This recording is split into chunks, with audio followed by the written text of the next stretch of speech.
Le jour du jugement. Un jour redouté. Un jour où chaque âme sera confrontée à ses actes. Le soleil sera si proche que les gens seront submergés par leur sueur. Jusqu'à la moitié du corps, parfois jusqu'au cou. Il n'y aura aucune ombre. Nulle part où fuir. Sauf une seule ombre, celle du trône majestueux d'Allah. Et seuls quelques privilégiés y trouveront refuge. Seulement 7 types de personnes. 7 modèles d'êtres humains. Décrits dans un hadith authentique du prophète Muhammad. Le premier est un dirigeant juste.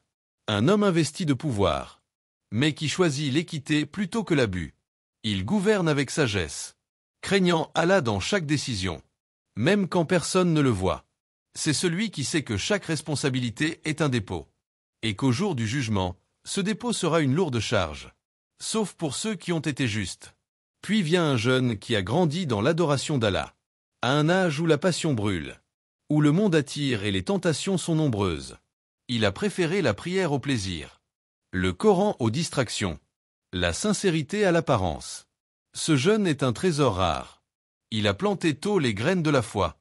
Et Allah l'en a récompensé. Il y a aussi celui dont le cœur est attaché à la mosquée. Il n'y va pas par obligation, mais par amour.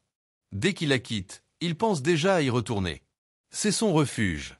Son lien avec Allah. Son lieu de paix.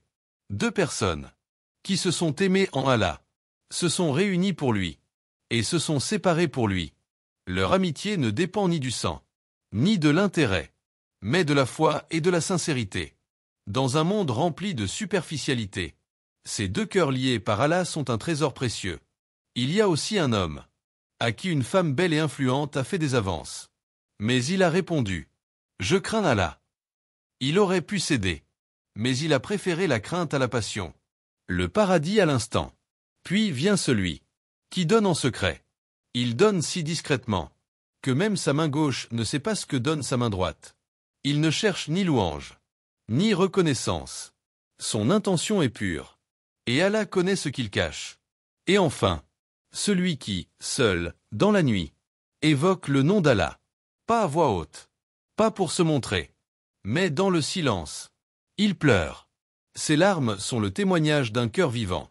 Un cœur conscient de la grandeur d'Allah. Et de sa propre faiblesse. Ces 7 catégories ne sont pas des anges. Ce sont des hommes et des femmes comme toi, comme moi. Mais ils ont choisi la sincérité. Ils ont choisi Allah. Même quand c'était difficile. Même quand personne ne regardait. Aspirons à leur ressembler. Car ce jour-là, lorsqu'aucune ombre ne sera présente, celle du trône d'Allah sera la seule protection.